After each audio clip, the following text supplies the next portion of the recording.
Muy buenos días, familia Fe Viva. Qué bendición poder compartir con ustedes hoy la palabra. Quiero iniciar con el libro de Job, capítulo 28, desde el versículo 12.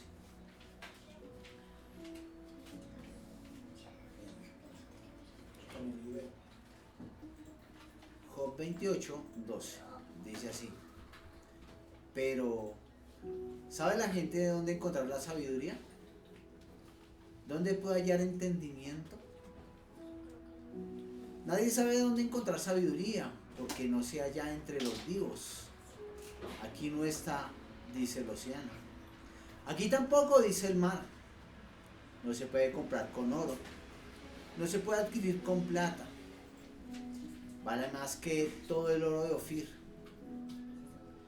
Mucho más que el precioso onís y el lapislázuli. La sabiduría es más valiosa que el oro y el cristal. No se puede comprar con joyas engastadas en oro fino. El coral y el jaspe no sirve para adquirirla. La sabiduría vale mucho más que los rubíes. No se puede canjear por el precioso perídoto de Etiopía. Es más valiosa que el oro más puro. Pero ¿sabe la gente dónde encontrar sabiduría? ¿Dónde puede hallar entendimiento? Se esconde de los ojos de toda la humanidad. Ni siquiera las aves del cielo con su vista aguda puede descubrir la sabiduría. La destrucción y la muerte dicen: solo hemos oído rumores acerca de dónde encontrarla. Únicamente Dios entiende el camino a la sabiduría y Él sabe dónde se puede encontrar. Porque Él mira hacia el último rincón de la tierra y ve todo lo que hay bajo los cielos. Él decidió con qué fuerza deberían soplar los vientos y cuánta lluvia debería caer. Hizo las llaves para la lluvia y trazó un camino para el rayo. Entonces vio la sabiduría y la evaluó. La colocó en su lugar y la examinó cuidadosamente. Eso es lo que Dios dice a toda la humanidad. El temor del Señor es la verdadera sabiduría. Apartarse del mal es el verdadero entendimiento. En Dios está la sabiduría. Solo Él puede dársela a quien Él decide. La sabiduría que transforma la mente y el corazón. La sabiduría que nos lleva a comprender su palabra. Así que vamos a disponer el corazón y decirle a Dios: Padre, te damos gracias por tu presencia. Te damos gracias por tu amor, Señor, con el cual nos tratas. Por tu sabiduría, Señor eterno. Porque tú nos permites contemplarte a través de tu palabra. Tú creaste el camino. Tú lo hiciste, Señor. Y nos permites a través de este camino conocer tu sabiduría. Esa sabiduría que sobrepasa todo entendimiento, Señor. Y que nos lleva a comprender las palabras del Santo.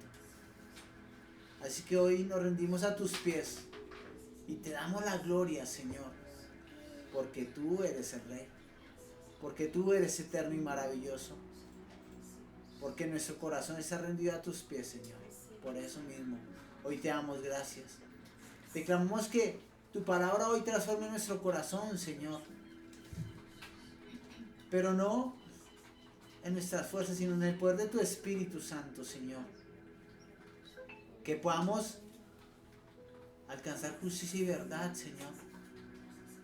Que podamos, Señor, ser bendición a otros a causa de tu palabra en nuestras vidas. Padre hermoso, nos rendimos a tus pies y te entregamos todo lo que somos. Y te pedimos que por favor nos hables al corazón. Que seas tú hablándole aún al que está predicando tu palabra, Señor. para que podamos ser redarguidos y transformados por tu hermosa presencia, Señor. En el nombre de Cristo Jesús, Señor, te damos gracias. Gracias, Padre eterno. Y descansamos en ti, Señor. Danos fuerza y entendimiento, gracia y éxito, Señor, delante de todos, para que tu gloria se manifieste, Señor. Te lo pedimos con humildad, en el nombre de Cristo Jesús. Amén y amén. Amén y amén. Amén. Bueno, hoy continuamos con nuestro libro de Primera de Corintios. Ya estamos en el capítulo 15 y nos quedamos en el versículo 33.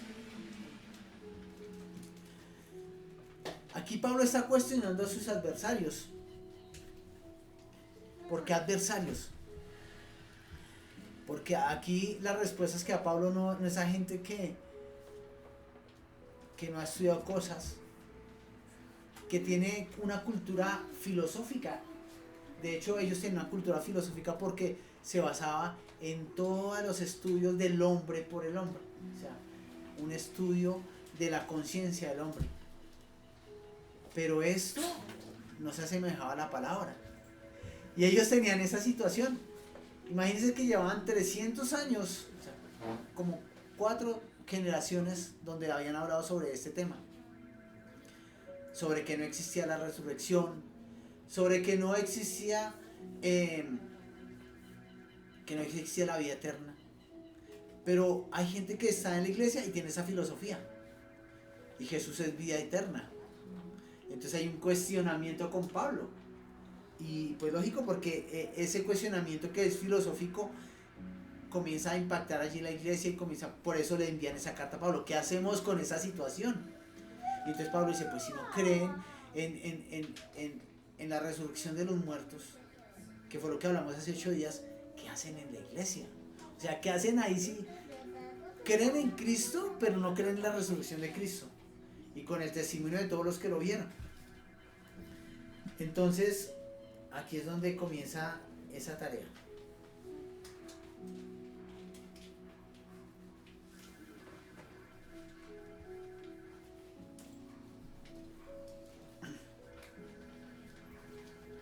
Así que vamos a ponernos atentos allí, todos con sus Biblias. Primera de Corintios 15, 33, 34. ¿Qué les dice Pablo? Pablo estaba bravo. Estaba molesto porque, pues, ¿qué están haciendo ahí en la iglesia si no creen en eso? Entonces, ¿quieren hacer males? Entonces Pablo les dice en el versículo 33, no se dejen engañar por los que dicen semejantes cosas, porque las malas compañías corrompen el buen carácter. Wow. Piensen bien sobre lo que es correcto y dejen de pecar. Pues para su vergüenza les digo que algunos de ustedes no conocen a Dios en absoluto. Wow. Pablo dice, no se dejen engañar por los que dicen tales cosas. Porque ¿qué hace uno en la iglesia creyendo en Cristo y después se va a la universidad a escuchar a los filósofos? Y entonces comienza a debatir lo que dicen los filósofos con lo que dice la palabra. Hay un lío, ¿no? Y los jóvenes de esta época viven ese lío. Van a la universidad y por ser débiles en su fe son engañados. Y son separados de la vida en fe de Cristo. Y sus padres no se esfuerzan por mostrarle la verdad en Cristo, sino se esfuerzan no se esfuerzan, más bien dicen, no, pues él debe aprender que él decía. ¿Y dónde queda la sabiduría de Dios? ¿Dónde queda la salvación de las almas? Los sofistas eran gente muy educada, así como los filósofos de hoy en día, muy educados, pero esas personas llevan a la gente a la salvación. ¿O a dónde los llevan? ¿Para qué sirven esas discusiones con tanto parlamento escogido?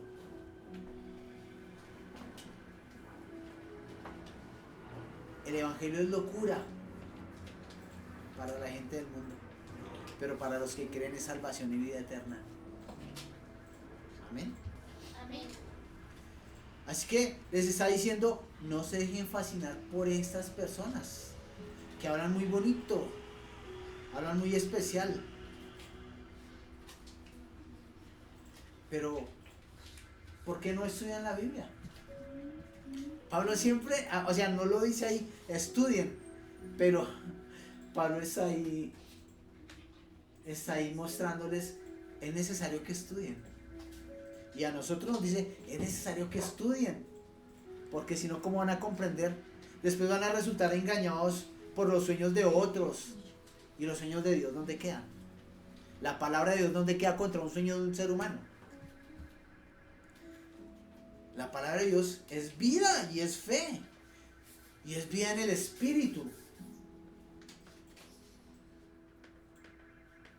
Pero si la fe se deposita en el sueño de un hombre, ¿dónde queda la fe por la palabra?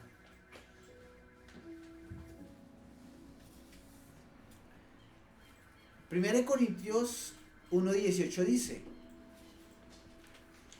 el mensaje de la cruz es una ridiculez para los que van rumbo a la destrucción, pero nosotros que vamos en camino a la salvación sabemos que es el poder mismo de Dios. Estoy leyendo una traducción viviente. Y en el capítulo 2:14, 1 Corintios 2:14, dice la palabra: pero los que no son espirituales no pueden recibir esas verdades de parte del Espíritu de Dios. Dirá usted, ¿qué es ser espiritual? Imagínense que Dios le hablaba al pueblo de Israel directamente, ¿recuerdan? Sí. Cuando estaban en Egipto, antes le hablaba a Abraham, le habló a sus hijos, pero ahora que le hablaba al pueblo, el pueblo dijo, no, que ya no nos hable más Dios. Y Dios les cumplió eso. Ya no queremos que nos hable directo Dios. Imagínense el privilegio de poder escuchar a Dios. Sí, yo sé, está bravo, entonces pues pidámosle perdón, pero en vez de pedir perdón, no, mejor que ya no se hable porque nos morimos. Ellos fueron los que decidieron que Dios ya no le hablará más en directo. Entonces dice, pero los que no son espirituales no pueden recibir esas verdades de parte del Espíritu de Dios. Una persona espiritual estudia la palabra, tiene tiempos con Dios, pone atención a lo que dice la palabra. Dice, todo les suena ridículo y no pueden entenderlo, porque solo los que son espirituales pueden entender lo que el Espíritu quiere decir. Solo los que son espirituales. Ser espiritual es haber puesto la fe en Cristo. Y ser espiritual es hacer obras dignas de arrepentimiento. Porque ¿qué pasa? Esas obras se esfuerzan por mostrar a Cristo.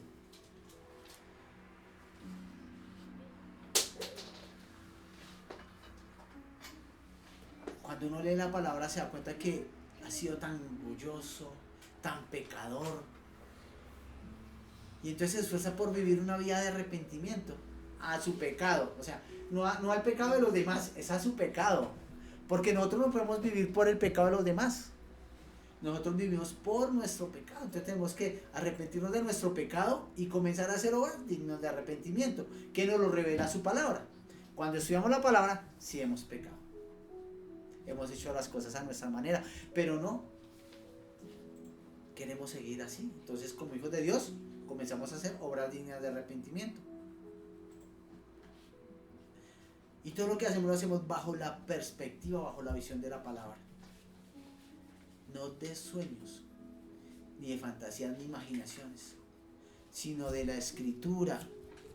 Arrepiéntete, escucha mi voz y sígueme. ¿La palabra qué trae? Vida. Amén. ¿O la palabra trae muerte? Vida. La vida. Lo que trae muerte es lo que decimos los hombres, ¿no? Yo creo, yo veo. Pero cuando voy a la palabra, ay, he pecado, Señor, perdóname. Me rindo a tus pies. Y Él me llena de vida. Cuando hablamos de eventos futuros o escatológicos, ¿se habla de quién? De Cristo. No se habla de nadie más. Se habla de Cristo. No se habla de fantasías, nada. Se habla de Cristo. Y hace que nuestra fe crezca porque comenzamos a confiar en que Cristo viene y que viene por su pueblo, viene por su iglesia. Eso nos da esperanza para los que creemos en Cristo. Amén. Amén. Para los hombres es tener fe en vida. El que tuvo fe en Cristo y caminó los caminos de Él, esa persona nació de nuevo. Pero ¿porque mostró sus obras? No, porque tuvo fe. Porque su fe lo llevó a hacer obras. Así es. Y porque se esforzó por mostrar a Cristo y llevar a Cristo a más personas. Esa es una característica de un hijo de Dios que ha nacido de nuevo. Lleva la palabra a otros. Amén. No se queda con ella guardada. No se queda esperando a ver cuándo, que Dios me dé la oportunidad. No, sino busca la oportunidad para compartir la palabra cada momento. Así es. Así que yo quiero que se examine en su vida y en su corazón. Si de alguna manera es posible que no haya nacido de nuevo. Mírese usted mismo hacia adentro y diga, yo sí estudio la palabra y le pongo atención a Dios. O estoy esperando a que los hombres me digan qué es lo que tengo que hacer. Porque la salvación es personal, recordemos eso. La salvación es personal y es de nuestra relación con Dios a través de la palabra. Y del Espíritu, lógicamente. Porque es que la palabra nos revela el Espíritu. La palabra nos revela la verdad que está aquí. El Espíritu nos revela la palabra que está aquí. Pero es leyéndola juicioso, estudiando la palabra. No como leyéndola de carrera y cogiendo lo que me sirve y lo que no lo dejo. No, es tomándola todo. Por eso dice, ¿dónde está la sabiduría? Dijo Job, ¿no? ¿Dónde está? Y Dios dice que está en Él, en el temor del Señor. Entonces yo no puedo decir que Dios me dijo porque a mí se me ocurrió o porque yo lo pensé. Es que vine a la palabra y dice ahí Job,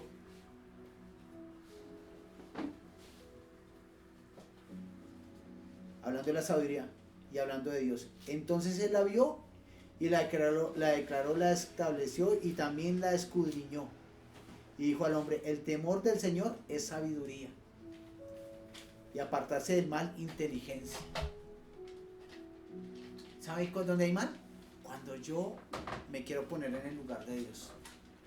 Y quiero que me vean a mí en vez de que vean a Dios. Ahí hay una maldad del hombre.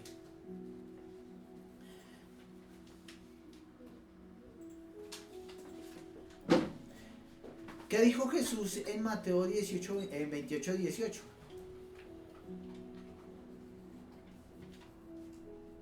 A mí se me fue a toda potestad.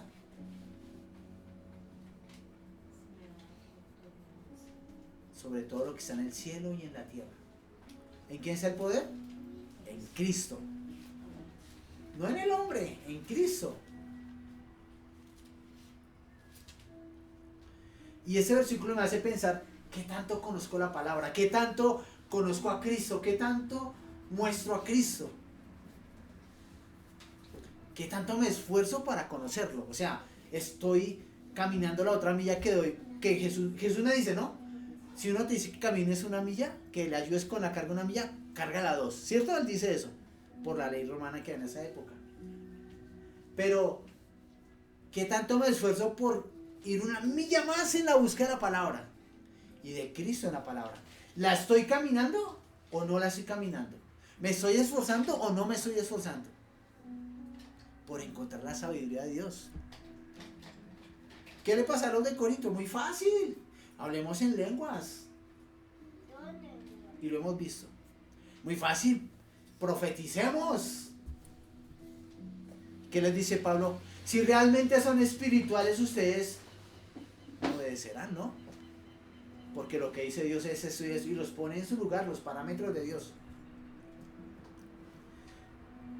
1 Corintios 2:16. Y miren lo que dice ahí. Y todo esto es el contexto de lo que estamos estudiando. Dice, pues, ¿quién puede conocer los pensamientos del Señor? ¿Quién sabe lo suficiente para enseñarle a Él? ¿Será que nuestros sueños son más sabios que el Señor? Pero, dice, pero nosotros entendemos estas cosas porque tenemos la mente de Cristo. Porque Cristo está aquí.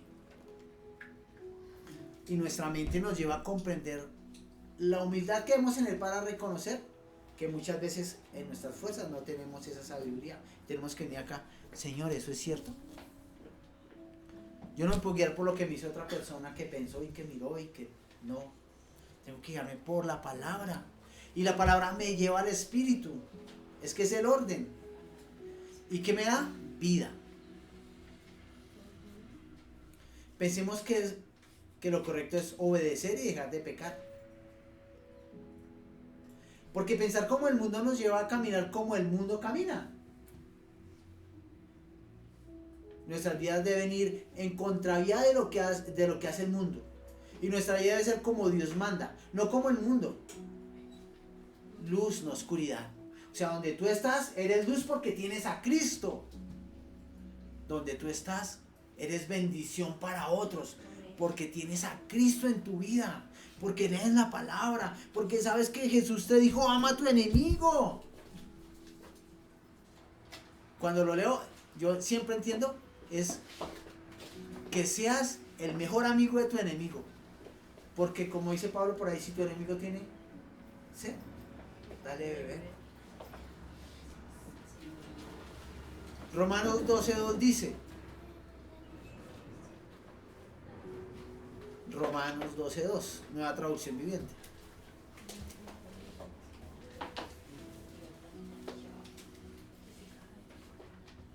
Díganme cuando lo tengan.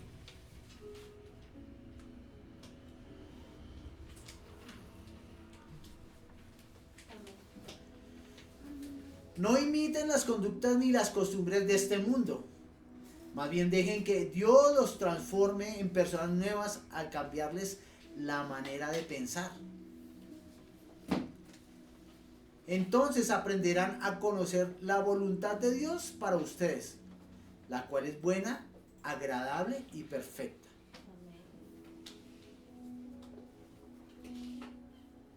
El no conocer a Dios nos lleva a hacer las cosas incorrectas.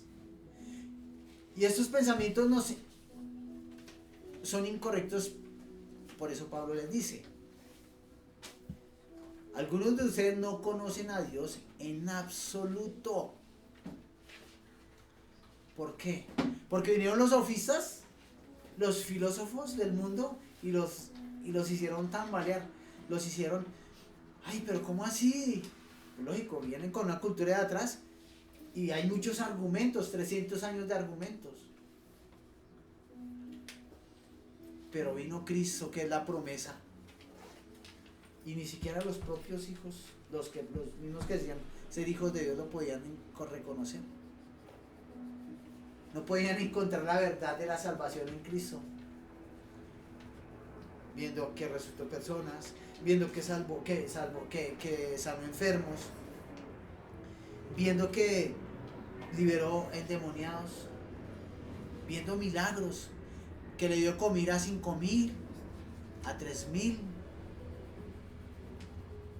Y no lo podían reconocer. Si te puedes dar, Dios te tiene en este lugar, o te puede tener una iglesia, y Dios te sacó de la oscuridad de tu buena forma de vivir, y ahora te tiene buscando cómo ser el mejor, cómo ser extraordinario para Él, cómo dejarte usar como un instrumento para que tú seas usado por Él para transformar otras vidas. Pero nos equivocamos y comenzamos a hacerlo en nuestra manera. No, yo sí busco a Dios, yo lo estoy viendo desde la casa, ¿no? Yo leo la Biblia todos los días. pero no oro. Oro, pero no leo. O leo, pero no estudio. O sea, leí, sí, eso dice, pero ¿entendiste lo que leíste? Pues no oraste y pues no hay revelación de la palabra. Y la lees de paso y no te va por investigar. Oye, ¿y por qué dice esto Jesús? Entonces no voy a investigar dónde está eso. ¿Por qué Jesús dice eso? Pastor, porque a mí nadie me ha preguntado, Pastor, ¿por qué dice eso? ¿Por qué dice eso en la palabra?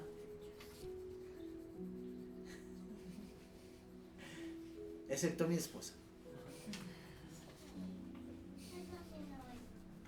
Recuerden lo que dice Jeremías. Y a mí, en serio, ustedes dirán, Jeremías otra vez, ese versículo otra vez. Pero es que Jeremías, Dios dice tanto en ese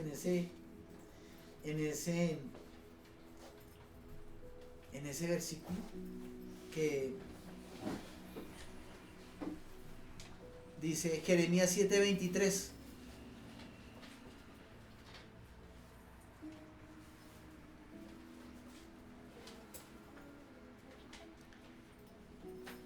Esto les dije, y escuchen, resueno para ustedes también.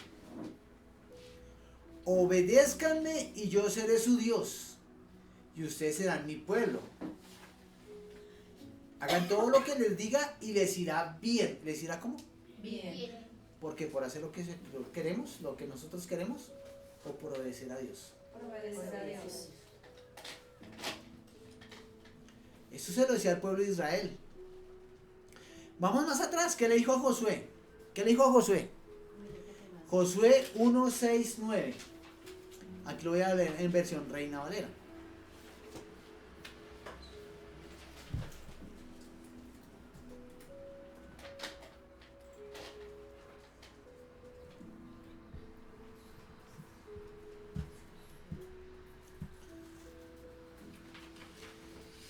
Amén. Esfuérzate y sé valiente, porque tú repartirás a este pueblo por heredad la tierra de la cual juré a sus padres que la daría a ellos. Solamente esfuérzate y sé muy valiente para cuidar de ser conforme a toda la ley que mi siervo Moisés te mandó. No te apartes de ella ni a diestra ni a siniestra, para que seas prosperado. ¿Dice qué? Para que seas prosperado en todas las cosas que emprendas. ¿Dice que te regale? Dice que emprendas. Emprende en hablarle a otro de Cristo. Emprende en dedicarte más tiempo a la palabra y en escudriñar la palabra, hasta que encuentres la verdad de la palabra. Dice en el versículo 8: nunca se apartará de tu boca este libro de la ley. Y está hablando de la Biblia hasta ese momento. Nunca se apartará de tu boca este libro de la ley, sino que de día y de noche meditarás en él. Te está diciendo, no, sí, vamos a hacer. Sino que de día y de noche meditarás en él, para que guardes y hagas conforme a todo lo que en él está escrito, porque entonces harás prosperar tu camino y todo te saldrá bien. Mira que te mando que te esfuerzas y seas muy valiente. No temas ni desmayes, porque Jehová tu Dios estará contigo en donde quiera que vayas. ¿Qué debe estar en nuestra vida primordial así, con un esfuerzo grande? La palabra. Esfuérzate. Y yo sé que ese fue el contexto. Aunque el contexto en ese momento era el decálogo, los 10 mandamientos y las leyes que se le dio al pueblo de Israel.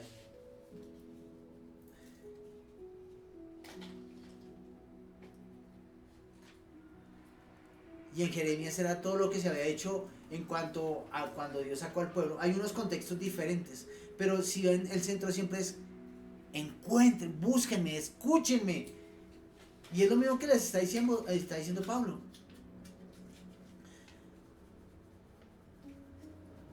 Y la cosa es que siempre se lo está diciendo a un pueblo que es necio. Los corintios eran necios al querer tener su filosofía sobre la palabra y sobre los hechos que habían pasado con Cristo. En Josué era porque todos eran rebeldes. Y por eso Dios le decía, esfuérzate y sé muy valiente. En Jeremías les estaba recordando, ¿recuerdan que cuando los saqué de Egipto, yo les dije que me escucharan? Y Pablo, ¿qué les dice? Estudien, no sean necios. Busquen a Dios en la palabra.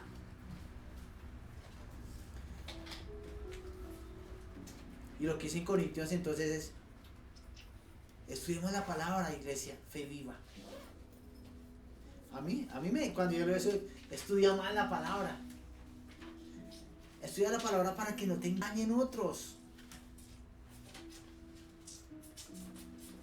Y Dios repite una y otra vez, en tiempos diferentes, nos repite a nosotros, les dijo a ellos, les dijo a otros, estudien, conozcan mi palabra, escuchen mi voz a través de ella, únanse a mí en oración. El secreto es buscar el secreto de todo esto es buscar a Dios en secreto. Estudiar su palabra y no separarse de Él. Poner atención a la verdad que está en la palabra. Y ponerla por obra. Con un corazón que es contrito y humillado delante de Dios. Así que, iglesia, nosotros debemos buscar la palabra de Dios. Estar en el discipulado. Y hacer las tareas del discipulado. Y debemos estar en su presencia y disponernos para aprender de Él. Es que aquí no es aprender del pastor, aquí no es aprender de cosas, es aprender de la palabra. Miren, si la palabra no llena nuestro espíritu, nos van a engañar tan fácil. Es tan fácil ser engañado si no leemos la palabra. Es que debemos esforzarnos por eso, para sujetarnos a ella y que después enseñársela a otras personas. ¿Qué exalta el nombre? ¿Qué exalta a Dios?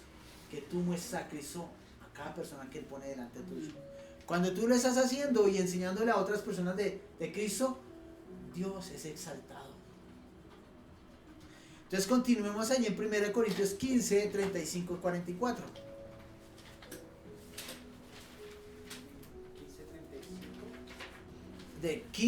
Capítulo 15, versículo 35 al 44.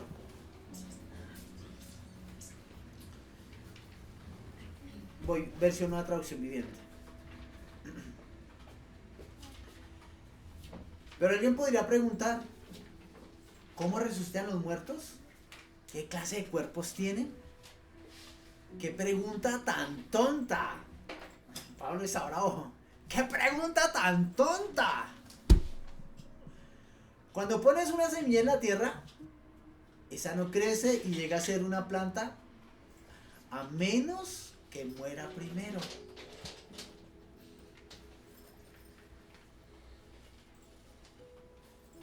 Y lo que pones en el suelo no es la planta que crecerá, sino tan solo una simple semilla de trigo o de lo que esté sembrando.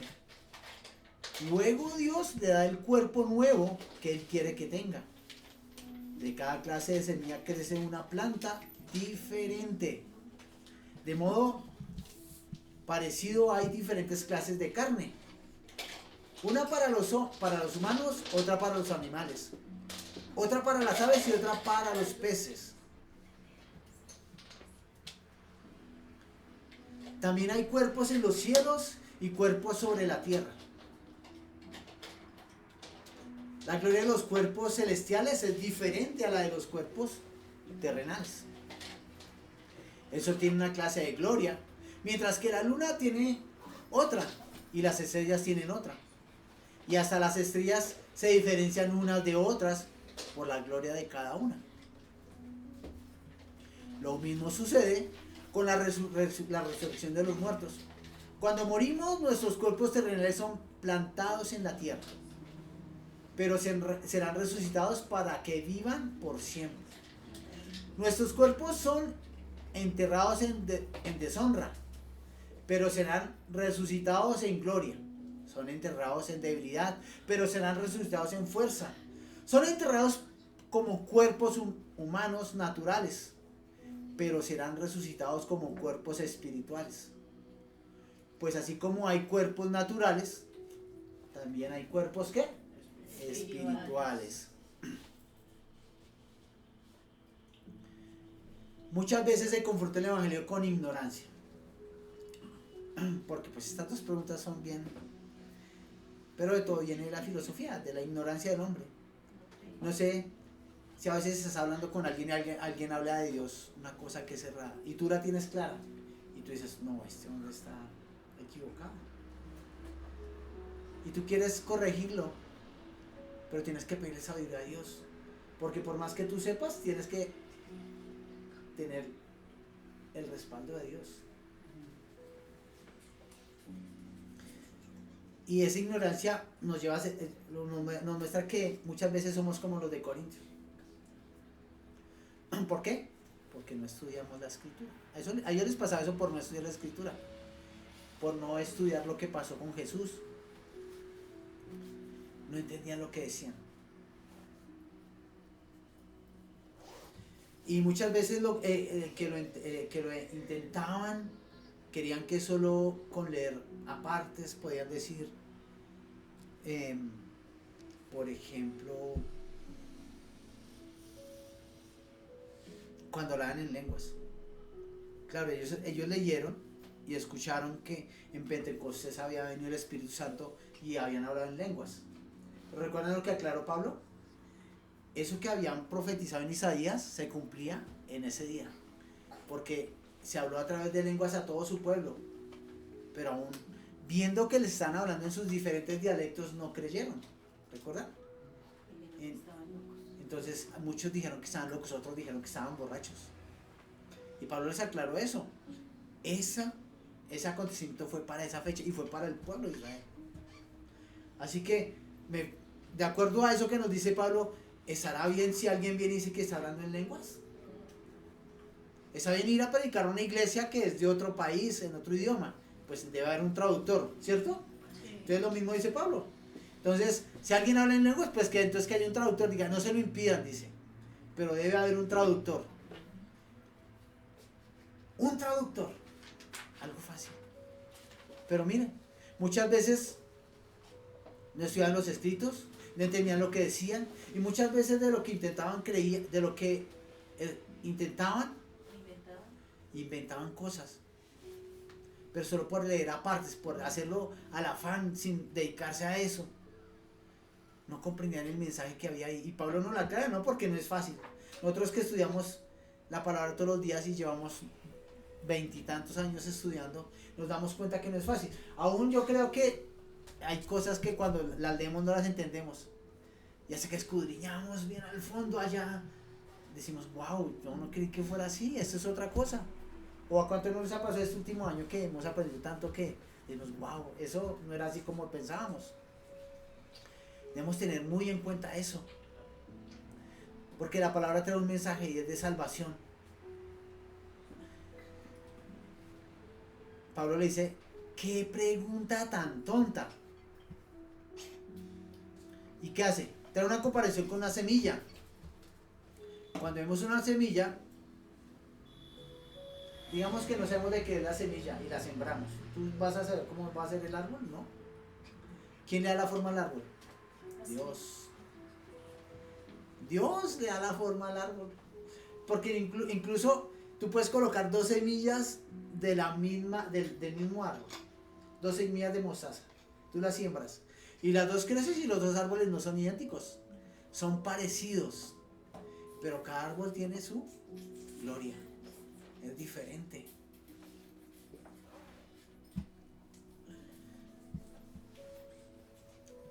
¿Qué vemos cuando vemos el árbol ya crecido? Vemos maravillas de Dios. Tú cuando ves un niño, cuando ves a los 2 papás, tú no te imaginas cómo es el niño. Nunca te lo imaginas. Sí, claro. Y cuando se nace ese niño, tú dices, se pasa el papá. Y después que ese otro poquito, no, se pasa la mamá. No, ahora se pasa al abuelito. Comienza a pasar como una faceta de todo lo que, de toda la ascendencia del niño. Y se parece, no se parece. Entonces yo les digo, oye, esta vez está en etapa Fabio. Ahora está en etapa Angie. No, ahora está en etapa abuelita. En la etapa de Esa es la etapa de salme ahora. Entonces, yo veo diferentes etapas y después que es una persona completamente diferente, pero es bella en su esencia, ¿cierto? Porque tiene la gracia de Dios. Y eso es lo que pasa, es que debemos buscar la gracia de Dios en las personas. De ese feo grano que se sembró, ¿qué hizo Dios? Algo maravilloso. Miren, ¿se han escuchado que el hombre ha tratado de manipular las semillas? Y ahora, por ejemplo, hay frutos que no tienen semilla, porque llegaron a sacarla de tal forma el producto que ya no tiene semilla. Y entonces todos dicen, no, ¿es para qué? Es para que no tengamos el problema de sacar las semillas.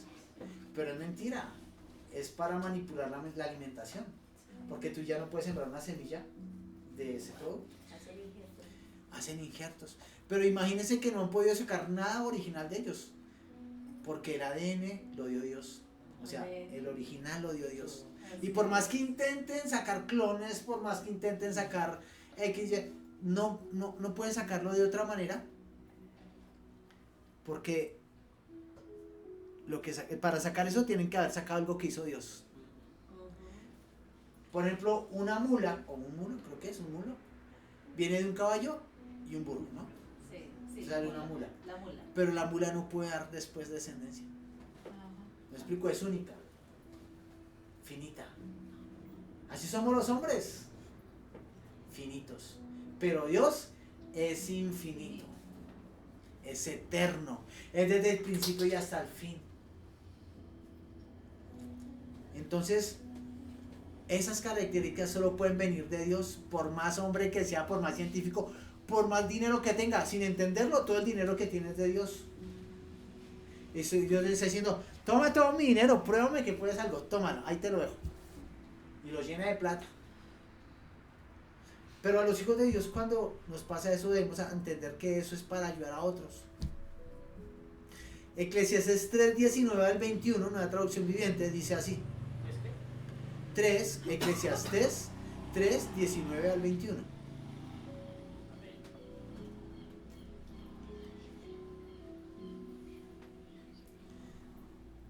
Y esto se dio porque leí el libro de Eclesiastés en esos días. Y esa parte se me pareció tan parecida a eso. Y dice, pues tanto las personas como los animales tienen el mismo destino. Somos diferentes carnes, pero tenemos el mismo destino. Ambos respiran y ambos mueren. Así que las personas no tienen una verdadera ventaja sobre los animales. ¡Qué absurdo! Ambos terminan en el mismo lugar. Del polvo vienen y al polvo vuelven. Y lo digo porque cuando morimos, vamos al polvo. Pues ¿quién puede demostrar que el espíritu humano va hacia arriba y el espíritu de los animales desciende al fondo de la tierra? ¿Quién puede demostrarlo? Nadie. ¿De dónde viene el aliento de vida de los seres vivos? De Dios. Él los creó. Él nos creó, somos de Él.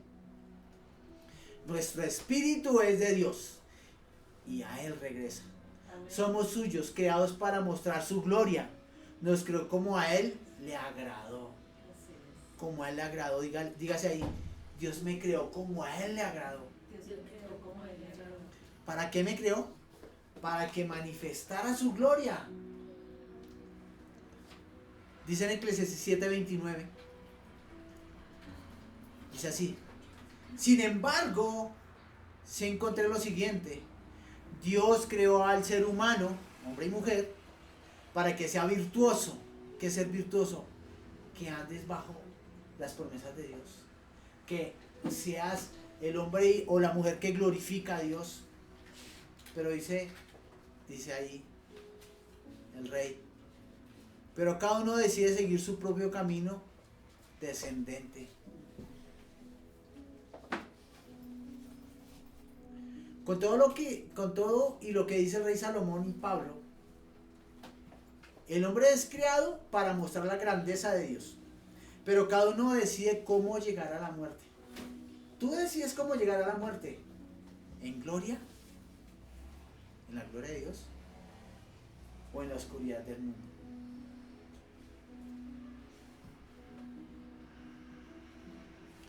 También Pablo hace una aclaración con la tierra y el cielo. Cada cuerpo celestial tiene su gloria, sus características, su textura, su forma. Pero todo esto lo hizo ¿quién? Dios, como Él quiso. Y cada uno manifiesta su gloria a su manera. O sea, todos somos de Dios, pero somos diferentes para manifestar su gloria. Quiero recordar ese par de versículos aquí en 1 Corintios 15, 42 al 44, que dice así. Los traigo otra vez para no ir más atrás, pero miren lo que dice. Lo mismo sucede con la resurrección de los muertos. Cuando morimos, nuestros cuerpos terrenales son plantados en la tierra, pero serán resucitados para que vivan por siempre. Nuestros cuerpos son enterrados en deshonra, pero serán resucitados en gloria. Son enterrados en debilidad, pero serán resucitados en fuerza. Son enterrados como cuerpos humanos naturales, pero serán resucitados como cuerpos espirituales. Pues así como hay cuerpos naturales, también hay cuerpos espirituales. El cuerpo que se pone en la tierra se pudre, pero el cuerpo que es resucitado nunca se pudre. El cuerpo que se entierra no tiene honor, pero el que resucita es glorioso. ¿Recuerdan cómo era Jesús cuando vino la transfiguración a él y que estaban los discípulos? Y lo vimos resplandeciente y maravilloso. ¿Saben por qué no hay nada de eso en la Biblia? Bueno, esa es una opinión mía.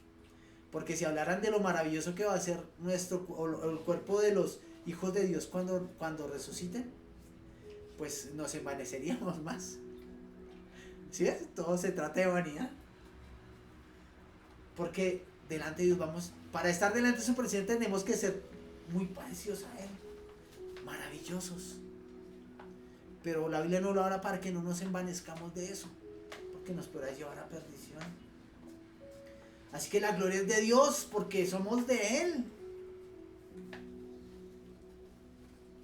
El cuerpo que se entierra es débil, pero el que resucita es fuerte, para vida eterna.